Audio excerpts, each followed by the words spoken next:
दोस्तों, जब पहली बार सर्जिकल स्ट्राइक हुई और उसके बाद में गलवान हुआ ना, उसके बाद में हिंदुस्तान के अंदर एक नया माहौल सा बनने लग गया। लोग कहने लग गए कि अब तो हम पाकिस्तान को कहीं पर गिनते भी नहीं हैं, हम तो चाइना से टक्कर ले रहे हैं। मुझे भी लगा था कि हिंदुस्तान की जो आबादी है शायद वो कुछ ही दिनों के बाद में चाइना से ज़्यादा बढ़ जाएगी, तो हो सकता है कि कम से कम इस मामले में तो हम उनसे टक्कर ले ही रहे हों।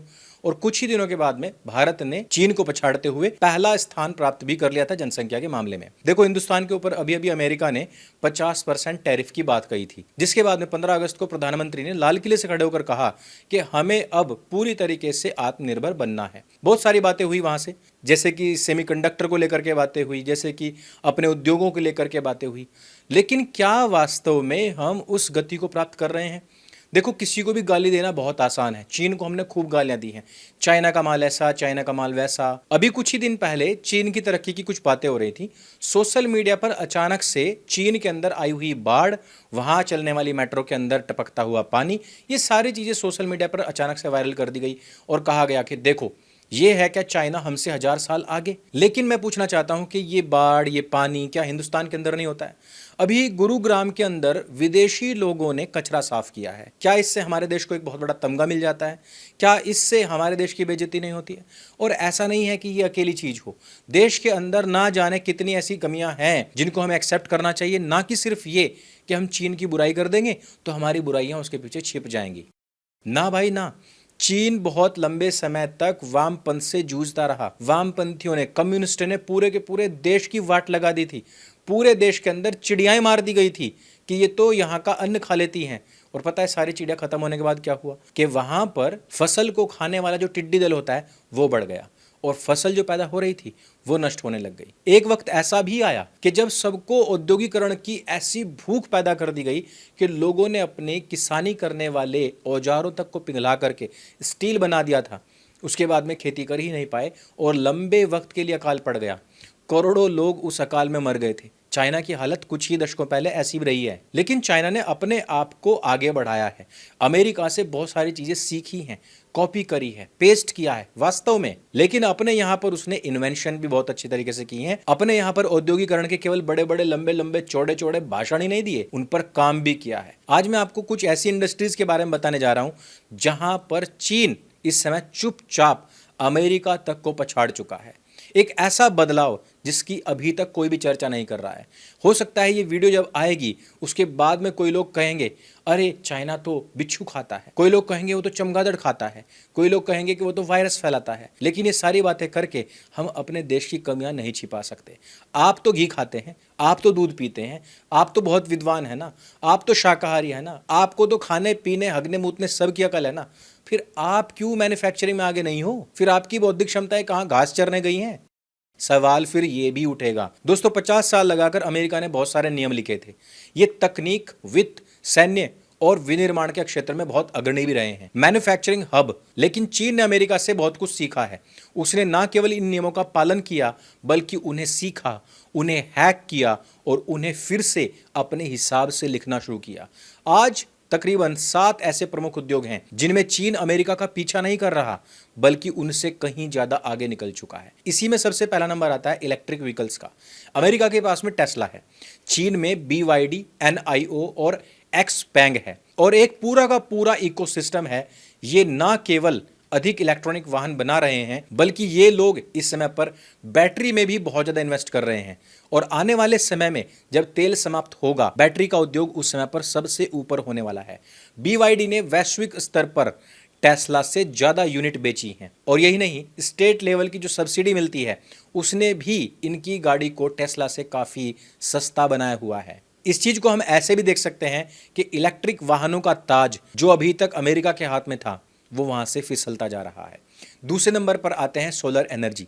जैसे कि हमने भी कहा था कि आने वाला भविष्य पेट्रोल और डीजल पर नहीं बल्कि बैटरीज पर चलेगा। उसी में सबसे बड़ा योगदान होगा सोलर एनर्जी का भी। स्वच्छ ऊर्जा के बारे में आज पूरी दुनिया बात कर रही है और स्वच्छ ऊर्जा नया तेल कहा जा रहा है। तो आप इस बात में विश्वास कीजिए कि चीन इस स्वच्छ ऊर्जा का कुआं बन चुका है और दुनिया की 80% से ज्यादा सौर पैनल चीनी कारखानों से ही आती है। इसके हर स्टेप पर इस समय चीन का नियंत्रण है। पॉलीसिलिकॉन के खनन से लेकर के पैनलों के निर्यात तक, जबकि अमेरिकन कंपनीज इसमें कहीं से कहीं तक भी वो लेवल पर काम नहीं कर रही हैं। देखो, चीन का एक सिंपल सा फंडा है कि वो बाजारों में ऐसी कीमत लेकर के आता है जिसका मुकाबला कोई भी कंपनी नहीं कर सकती, खासतौर पर अमेरिका की तो बिल्कुल भी नहीं। तीसरे नंबर पर आती हैं हाई स्पीड रेल्स। चीन में आप 5 घंटे से भी कम टाइम में 1000 किलोमीटर की यात्रा कर सकते हैं।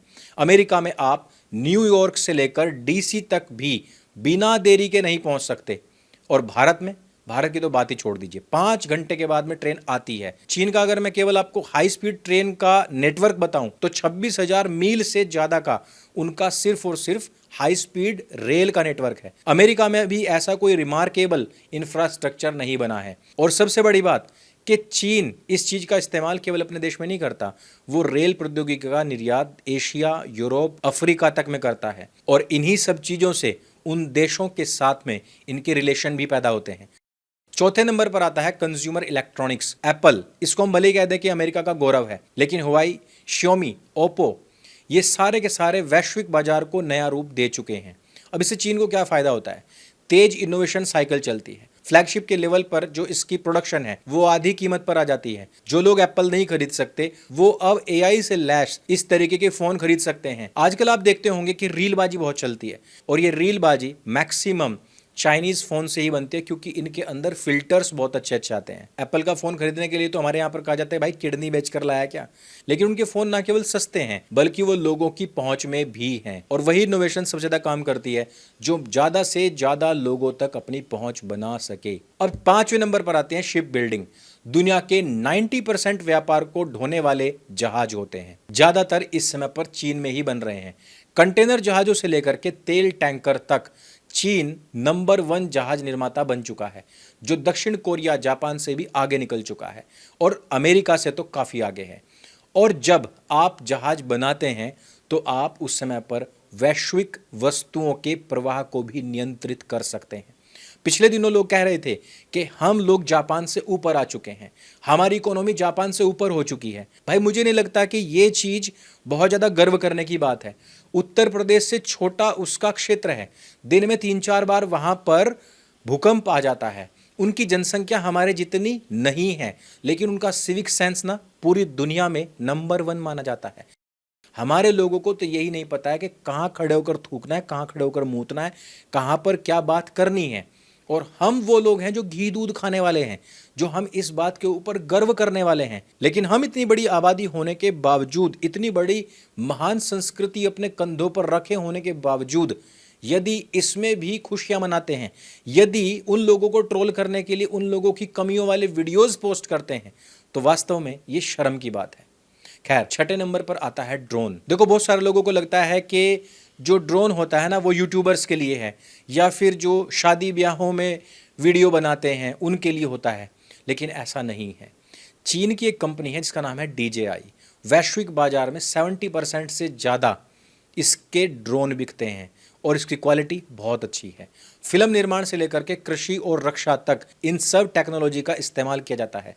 यहाँ तक कि अमेरिकी एजेंसीज भी चीनी ड्रोन के ऊपर निर्भर हो चुकी हैं। अभी हमने देखा था कि जिस समय पर पाकिस्तान ने भारतवर्ष के ऊपर हमला किया था, उसमें भी चाइना के ड्रोन्स इस्तेमाल हो रहे थे, और वो ड्रोन पाकिस्तान को ऐसे दे दिए गए थे क्योंकि उनको एक परीक्षण करके देखना था। देखिए, चाइना हमारा दुश्मन है, इसमें कोई दो राय नहीं है। वो पाकिस्तान के साथ मिल करके या कभी श्रीलंका या बांग्लादेश के साथ मिल करके हमारे ऊपर हमले करेगा या करता रहता है, इसमें कोई दो राय नहीं है। लेकिन हमें क्या चीज़ सीखनी चाहिए, उसके ऊपर गौर करना चाहिए। वो लोग इनोवेटिव हैं और ये चीज हमें भी सीखनी चाहिए। 7वें नंबर पर आता है रेयर अर्थ प्रोसेसिंग। स्मार्टफोन, लड़ाकू विमान, इलेक्ट्रिक कारें, सभी की सभी को दुर्लभ मृदा तत्वों की जरूरत पड़ती है। चीन दुनिया की 90% आपूर्ति का शोधन करता है। अमेरिका मुख्यतः चीन से आयात पर निर्भर रहता है। यह सिर्फ आर्थिक शक्ति नहीं है, यह रणनीतिक नियंत्रण की शक्ति है। यह बात क्यों मायने रखती है, ये चीजें आपको क्यों नोट करनी चाहिए, क्योंकि जो लोग भी इन उद्योगों के ऊपर अपना कब्जा करते हैं या अपना प्रभाव रखते हैं, दुनिया के ऊपर वही लोग हुकूमत करेंगे। अमेरिका के अंदर इस समय पर जो राजनीतिक उथल पथल या वहां की जो बयानबाजी चल रही है ना, वो इस समय पर हिंदुस्तान का जो प्रधानी का चुनाव होता है ना भाई, उस लेवल की चल रही है। मुझे नहीं लगता कि अमेरिका उस तरीके के इनोवेशन में कोई काम कर रहा है। आए दिन उनका राष्ट्रपति इस प्रकार की बयानबाजी करता है और निकल जाता है। आजकल वो दुनिया के अखबारों में छपने और न्यूज़ में आने के लिए केवल और केवल राजनीतिक बहस में लगा हुआ है, जबकि दूसरी तरफ चाइना है जो चुपचाप अपने काम में लगा हुआ है। आज आप कोई भी चीज उठा करके देख लीजिए, उसमें कहीं ना कहीं चीन का नाम अवश्य होता है। हिंदुस्तान को यदि बड़ी शक्ति बनना है, बड़ी पावर बनना है, तो सबसे पहले यहाँ के नागरिकों को जागरूक होना पड़ेगा।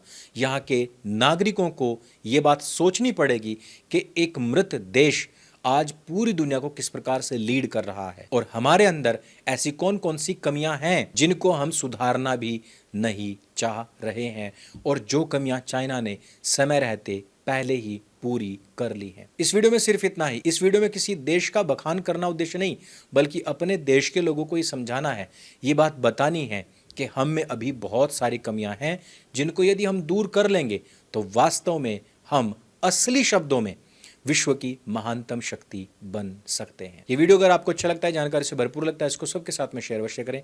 मेरे संग बोले सत्य सनातन वैदिक धर्म की जय। जय हिंद, वंदे मातरम।